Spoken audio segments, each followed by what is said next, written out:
Good morning, everybody. Welcome to another episode of Hawk Blogger Mornings. I am Brian Nemhauser. You can find me on Twitter or Instagram at Hawk Blogger, and it is a cloudy Saturday morning. Hopefully, wherever you're at, it's a little bit less dreary than it is here. And in fact, excuse me while I take a drink of water. We are going to be venturing out as a family, our crew, this morning in whatever the weather is, because today is the walk for Northwest Parkinson's Foundation, and that's an organization that my mom works for, has volunteered, organized, and supported, ran a lot of support groups in the area, helped people that are going through it, helped family members that are dealing with it. And I actually, if you're open to it, I would love to get some additional support. I put the link in the chat, pinned to the chat. It's also in the description of the video. They are short of their donation goal for Parkinson's Foundation, the walk. I think they're about 75% of the way there. It's going to be tough to meet it, but if you can do anything to help support Northwest Parkinson's Foundation, it would mean a lot to me, and I know to my mom and to others who are struggling with that disease. So link is in the chat. It's also in the description of the video. Now, as far as Seahawks talk go, I tried something the other day where I started grabbing some requested topics from our YouTube members. And hello and good morning to Hawks fan Matt Man, here all the time and one of our YouTube members. And that is a benefit of being a YouTube member. We get to have a little bit more of a conversation, and even after the shows. And got a lot of good suggestions. One of them that I wanted to run with today came from Michael Fawcett. And his question was simply, who is on the hot seat this year? And I thought that was a fun question to kind of talk about, because I think there's a lot of ways to look at that question. And I decided we would take a chance to do it together this morning. And I have a few folks that are on this list that we can talk through, but I wouldn't be surprised if over the course of this conversation, if we come up with more. I think that's the conversation to have here, is what connotates really the hot seat, who are we talking about? And for me, there was like one guy that really jumped out in this regard.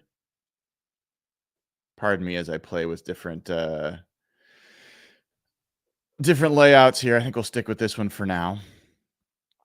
And the first guy that jumps out for me, well, actually, before I even get into that, let me think about some of the factors that I was considering. I was judging this based off the notion that they may lose their job if they don't perform this year. What level of urgency is there? I also, in some regards, judged it by how much attention is on this person. What are the eyes that are on this person? It might not be that their job's at stake, but everybody's watching them. There is an increased scrutiny on this person than there had been before. I also considered, for players at least, where they were in their contracts and what the implications were for them there. And then also maybe the obvious, did they have something go wrong? I mean, are they, I think a prerequisite for being on the hot seat is that there's some implication that you maybe haven't been doing your best work, or that there's some pretty strong critics out there of your work, and that you have to kind of flip the script a little bit. So those were some of the factors that came to mind for me. And the first guy for me that I'm guessing for a lot of you would be on this list is Darryl Taylor. And Darryl Taylor's an interesting dude. I'm going to pull up some numbers here as we talk. Darryl Taylor is a guy that the Seahawks traded up to get. He is a guy that actually, let me do it this way. It's always the important way to do it with Darryl. He missed his rookie season with injury. He then had some very promising seasons from a sack perspective.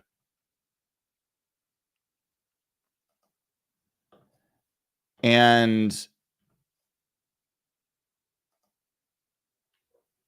yet he is still one of the most perplexing players on this Seahawks roster because he has had some real trouble defending the run, frankly. I mean, that and even though he's known as a pass rusher, he's been very inconsistent in getting pressure applied. So I want to look up a couple stats here. I want to make sure I get this right. So he's played 49 games. I want to play the first 50 games of a Seahawks player's career. And I love pulling this up because I think it surprises people to find out where Darryl Taylor ranks on the sack list for the first X number of games in his career.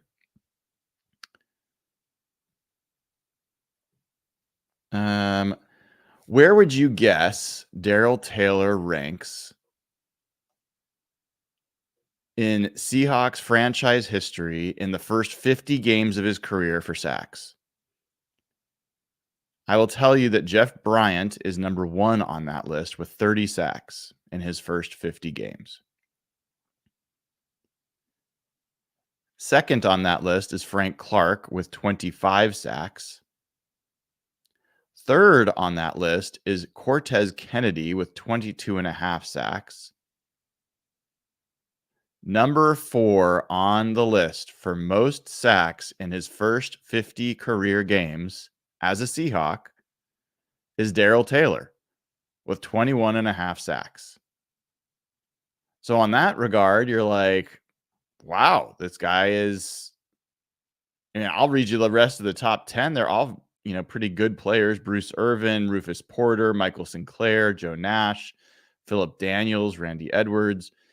These are all guys that played prominent roles in Seahawks history.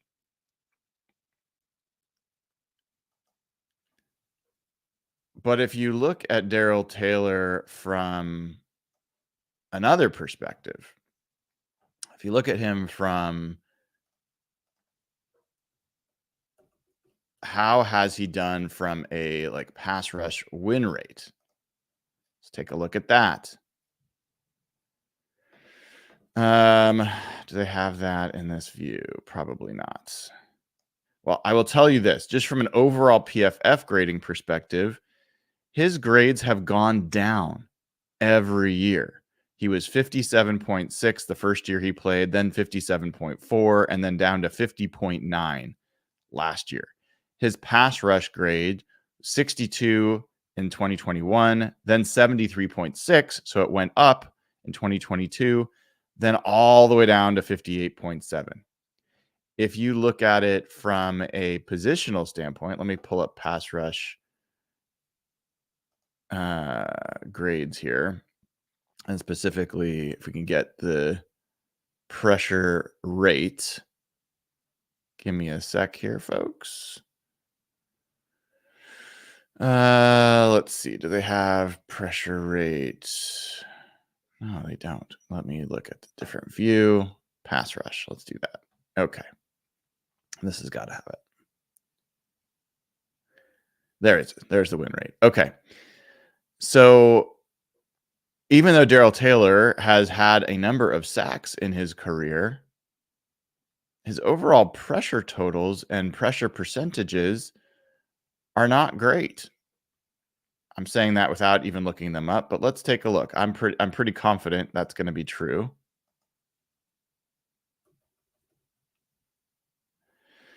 Darryl Taylor ranked 105th out of 118 edge rushers in pass rush win rate last year, 6.2%.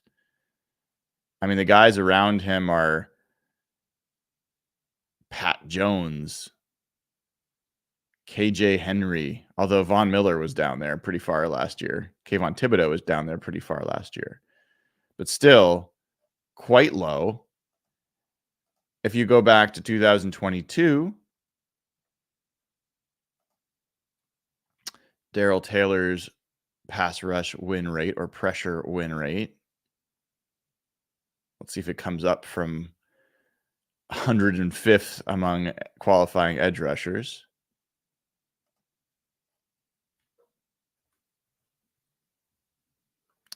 Oh, hold on. We will find it. There it is.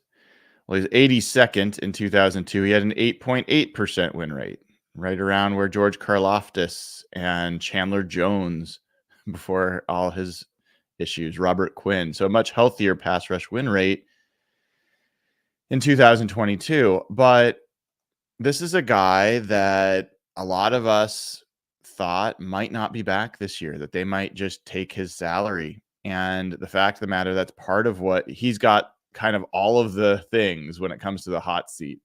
He is in the last year of his deal. He's got no dead money. So if the Seahawks decide to cut him, they get $3 million back on the cap. He's 27 years old. And this is kind of a make or break year. This year is going to define Darryl Taylor's career. And so I think for me, he is, if not top of the list, he's close. And these are not in priority order, I should say. I just threw this together pretty quick. So Darryl Taylor's definitely on this list. Feel free to throw out there who you think's on your list. Next on this list is not a player. And it's not someone who's, I think, really at risk of losing his job, but is John Schneider. I see John Schneider as being on the hot seat because of the departure of Pete Carroll, the role that John seemingly had in some of that decision, and the fact that this is the first time that the buck stops with him. There is no really sharing of the responsibility here. He hired all the coaches. I mean, he hired the coach and helped with a lot of the coordinators. He made all the free agent moves. He made all the draft picks. He replaced his cap guy with somebody else. This is John Schneider's team more than it's ever been.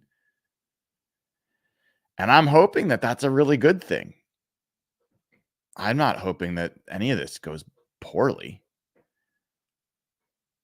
But I think it would be disingenuous to say that there is not more pressure on the shoulders of John Schneider than there has been in recent history. And the team has not been performing up to expectations. And the decision was made to move on from Pete, which implies that it could have been better with somebody else other than Pete. And now you've got one of the hottest young coaching candidates in Mike McDonald, which is a great get. But if things don't improve, if you don't start to see this vision kind of emerge of what this team can be more than what it's been, then John Schneider will get to a position where his job will be on the line. I don't think it's on the line this year. I don't even know if it's on the line next year, but the pressure, the hot seat, the pressure for him is certainly increased. Another guy on the hot seat this year is Geno Smith. This should not come as a surprise. Geno Smith had a year where, despite the fact that he played pretty darn well for a lot of the season, he still was inconsistent. He has not put up a complete season where he is this roughly the same player throughout the year.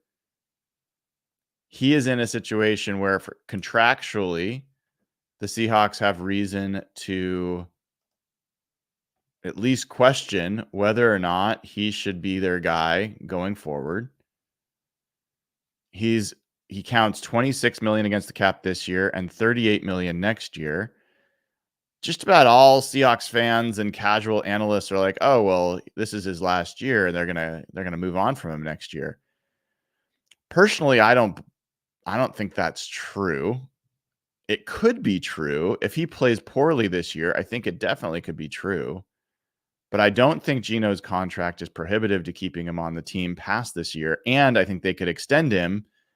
If he plays great this year, the Seahawks will have every reason to extend him. And I don't believe other teams are going to offer him they're not going to value him the way the Seahawks could and should. Now, the Seahawks could decide to move to Sam Howell. That's fine too. But this is a year where Geno is going to have a new OC. It's his third year starting. There's been a lot of talk in the offseason about this is really a competition with Sam Howell, or initially there was a lot of talk about Drew Lock. This is a season where Geno either quiets the noise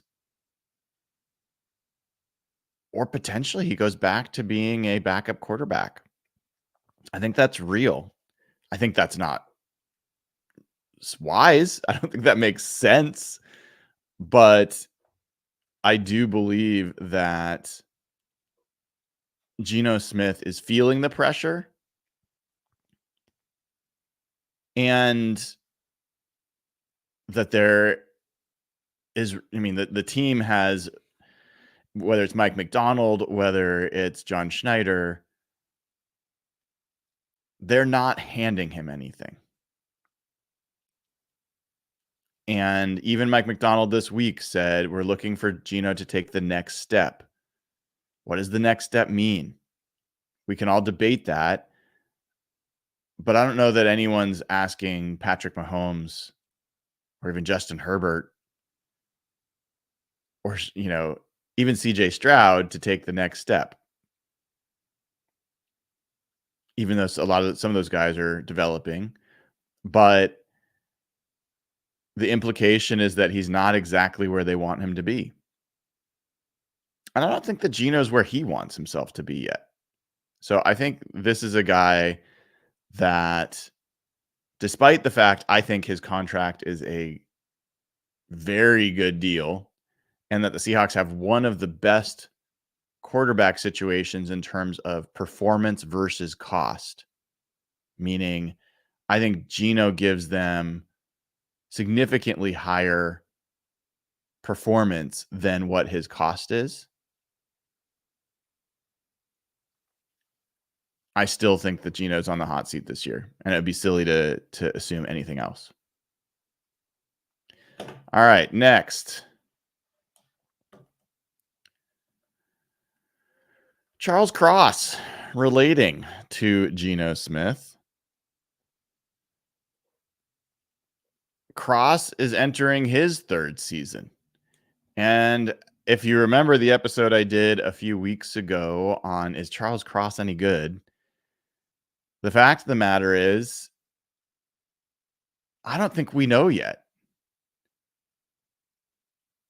And the implications from his grades, the implication from his performance is that he's got potential, his draft status certainly, that he's got potential to be a upper echelon left tackle. That doesn't mean one of the best ever, but could he be a Pro Bowl level left tackle? I think the potential is there, but he has not come close to actually putting a season together that's even in a conversation for that kind of recognition. And as I said, this is his third season. If he does not make a significant leap this year under a new offensive coordinator who is an offensive line coach by trade and a new offensive line coach, then I think the Seahawks need to start shopping for another left tackle. I mean, this is it. This is the year. And there's some good early indicators that he's come in stronger, bigger. Let's see. Let's hope. I told you during that Charles Cross episode that one of the best pieces of news that we could hear this offseason is that Charles Cross looks like a different dude. And we're getting little whispers that sound close to that. Now, it's very, very early, but it's better than hearing Charles Cross looks out of shape. So this is a big year for Charles Cross. And his trajectory, his growth is tied so tightly to the ceiling of this offense and to this team. They need someone on that offensive line to emerge as an above average player. I'm not even talking about a great player, but a clearly above average player. And what that looks like is more consistency from him. What that looks like is even getting into the low 70s of a PFF grade. The mid 70s would be great. We're looking for Russell Okung level performance. Russell Okung made one Pro Bowl as a Seahawk. He was a solidly above average left tackle. He was never dominant. He was never fantastic, but he was a good to it, sometimes very good left tackle. That's all I'm looking for Charles Cross. He has not been that yet. So important year for Charles Cross. Next on the list, I've got Trey Brown. You might be surprised that this is the cornerback I started with, but we'll get to some of the other stuff there. Trey Brown's in the last year of his rookie deal, and he was not a first-round pick, and he did not emerge onto the national stage as some other players did. He's got a lot to prove still. He is right now the third starter, but there's a long list of competitors. Michael Jackson's out there, took some snaps last year. You've got Nehemiah Pritchett now in the fold, DJ James in the fold, obviously Devin Witherspoon and Tariq Woolen. It is a very long list at corner. And this is a year where Trey Brown is either going to make himself a lot of money as a starter in this league, or is going to find himself as a rotational guy that gets a rotational contract. And I'm not even sure that the Seahawks are the team that will bring him back. I'm hopeful that they would. But we just talked about they've got a lot of depth at that position, and they may choose to use it. They may choose to go elsewhere. But obviously, if you saw the interview I did with Trey, I'm a huge fan. I'm a believer in what he can do. I think he's going to benefit as much as, if not more than almost anybody from being in Mike Macdonald's system. I think this is a huge, huge year for Trey Brown. I think he can be one of the guys that just blows up in a positive way in this system. But if he doesn't, it's going to change the trajectory of his career. So big year for Trey Brown. Similarly, another guy on the list that should not be surprising is Tariq Woolen. Now, Tariq Woolen, I don't think he's at risk of losing a starting job. He will be a starter in the NFL. The question is where. Right now, he's going to be a starter in Seattle, and he should be. But if he does not figure out how to be a competent run defender, doesn't have to be great, but he has to be able to defend the run without getting injured and not be a liability and a hole in the defense. If he can do that, Tariq Woolen's going to start at corner for you for a while. If he cannot, Tariq Woolen becomes one of the most likely Seahawks players to be moved via trade on the roster. And there's other teams that might, based on their scheme or what they ask of their corners, they might be able to look away from some of the run deficiencies, because if you heard the Cody Alexander show I did, I think it was Monday, Cody had him as the number 2 man cover corner in the NFL. Number 2 behind only Sauce Gardner. That is incredible value at a 5th round pick salary. But you can't escape the fact that he was benched last year, and he did have problems defending the run in each of his seasons. And his body is not really built for tackling. He's been long, slender, and when he goes in to make a tackle, it's just a matter of which part of his body is going to give, because it's just not built for strength. It's built for speed. It's not built for impact. It's built for movement. And so that's why it's kind of intriguing that there were some reports as well that he looks bigger. He looks stronger. That could be one of the biggest changes as well for this defense. And there are rumors, I'm not going to source any of these things, but there's rumors that he has not been the most serious professional, that he is not always the most attentive in meetings or on time or the best student of the game. And I mean, it's really great that he's got such an affable personality and is social and all that kind of stuff's fine. But this is his job. And the fact that he's got such a immense amount of talent comes with some responsibility too.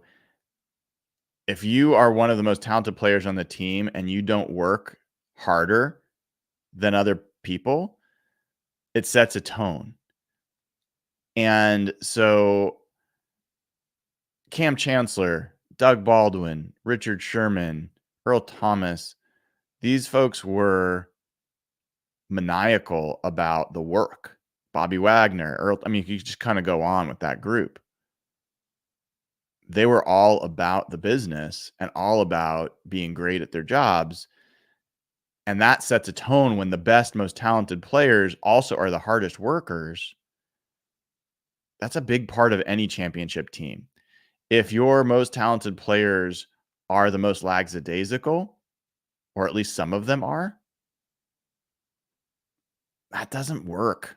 It just doesn't work on any sport team. So this is a big thing for Tariq Woolen. He's got to decide what kind of pro he wants to be. Does he just want the fame and the money and, that kind of stuff and have a fine career but never be great? Or does he want to be great? And does he want to be part of a great team? So I think Tariq Woolen is definitely on this list as well. Now, I could have gone on, and I'm curious if there's any players I haven't mentioned yet that for you are on this list, because I generally think these are the players that are the people that are most on the hot seat. I think I could have put Derek Hall on this list because he had such a forgettable rookie season. If he doesn't show some significant improvement, then what is he? I could put D. Eskridge on this list, But I mean, that's kind of like, I don't know if his seats, I don't know if he's interesting enough yet to be on the hot seat. I mean, I think the hot seat's come and gone. He is on the cold seat as it stands. He almost needs to do something to warm it up. Michael Jackson could be on this list. I see Mike Jackson just differently than I see Trey Brown. I see Trey Brown as a guy who's got potential that's not yet been realized. I'm not sure I see that for Mike Jackson at corner. I think he is mostly at his top shelf potential as a corner, which is a slightly above average corner. If he plays safety, that could be interesting. I could have said Laviska Shenault. He is young. I can't believe he's still 25, but this is his third team. He's kind of flamed out wherever he's gone. This is maybe his last chance to prove that he can be more than a forgettable player.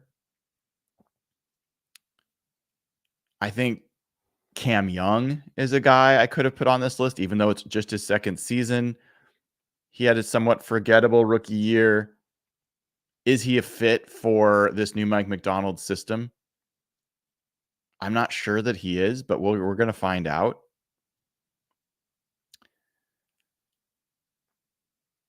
I could put Jake Bobo. I mean, I don't really feel like Bobo's on the hot seat, but there's a lot of these receivers that are going to be fighting for that fourth spot in the targets perspective.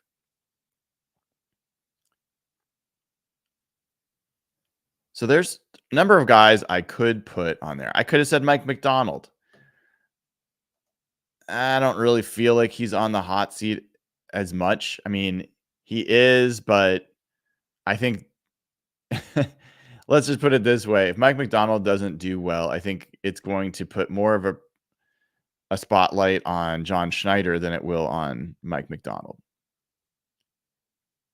I see someone says Abe Lucas. Yeah, I mean, I thought about Abe Lucas as well. But injuries are kind of an odd thing with hot seat kind of thing. Is that really the hot seat? Or if he's healthy, then he's gonna play. And there hasn't been reason when he has been healthy to question Abe Lucas as a starting right tackle.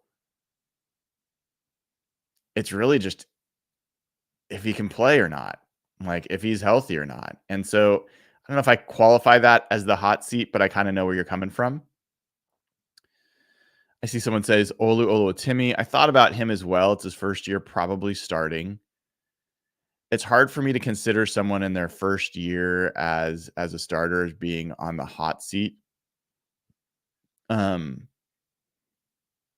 He certainly will be getting some scrutiny, and I guess to me the bar is very low for Seahawks centers for him to just blend in with what's been going on there for so many years. But I can see where you might think about him as being on the hot seat. I see Jaron Reed called out. I don't know if I consider him on the hot seat. I do understand that there's a lot of players on the interior, and Reed's going to have to earn his snaps. But he played pretty well last year. I think he's got a pretty clear role in this defense. He's a leader in that group. So not sure I'd put him high in the list of hot seat guys. Someone mentions Kobe Bryant. And by the way, it's Coby. Kobe Bryant, the corner / now safety. I almost don't. He's not in the D. Eskridge category, but he's in the similar state of. I think the decision's kind of been made up until now that Kobe Bryant is not a starter anymore, and he's already been moved off corner, off nickel. He played a little safety, but he didn't play it well last year.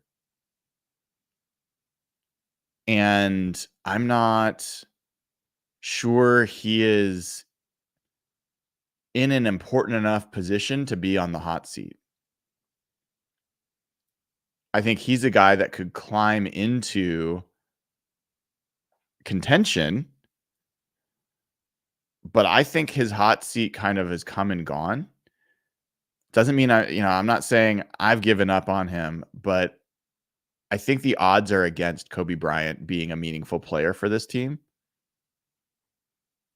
And yeah, to that extent, I think he belongs more on this list than someone like Jarran Reed. All right, folks, I've got to get going a little early this morning. That's why I did an early show. As I said at the open, doing a walk for Northwest Parkinson's Foundation, and would really appreciate if you are able to help support us. The link is in the chat, and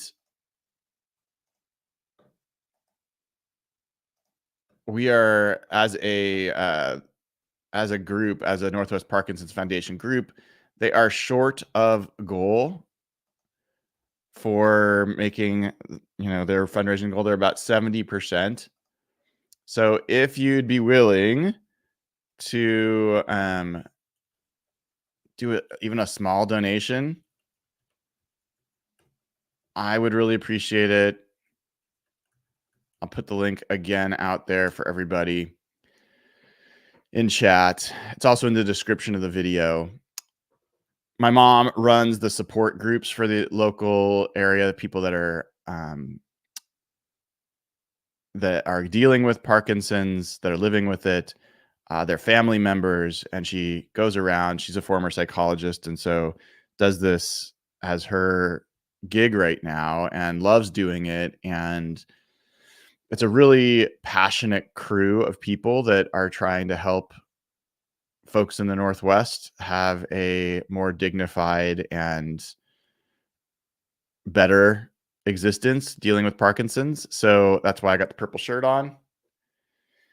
But if you can, please consider giving a little bit there. Would really appreciate it. Otherwise, give the show a like, click subscribe, and tomorrow I will be back with Griffin Sturgeon and Rob Staten as we get that roundtable back together to talk a little bit more about the Seahawks. And so I will see you then. It'll be 2:00 Pacific time tomorrow. I'll get that up so you can see when that will be, but you can hear it from me now. 2:00 Pacific time tomorrow. Always fun to get Rob and Griff together and see where they're at on things. So thank you for tuning in on an early Saturday morning. I'm Brian Nemhauser. You can find me on Twitter and Instagram at HawkBlogger. This has been another episode of Hawk Blogger Mornings. Take care.